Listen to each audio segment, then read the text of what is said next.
Macam mana cara amalkan Lega Care sebenarnya? Berapa biji perlu makan? Dan bila dah rasa selesa, boleh berhenti ke? Lega Care diambil sangat mudah. 1 biji waktu pagi, 1 biji waktu malam. Ia adalah suplemen dengan gabungan bahan sinergi lengkap yang menyokong bantu lutut dan sendi, termasuk akibat gout dan ketidakselesaan waktu pagi.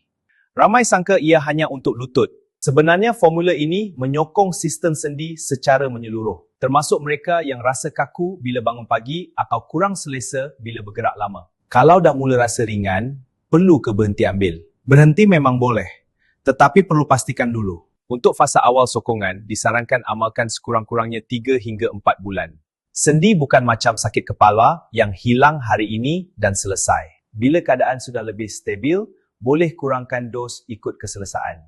Dan untuk kekalkan keselesaan jangka panjang, boleh teruskan amal untuk pencegahan. Kalau tuan-puan ingin mula menjaga sendi secara berperingkat dan terancang, tekan butang di bawah sekarang dan pilih pakej promosi yang sedang ditawarkan.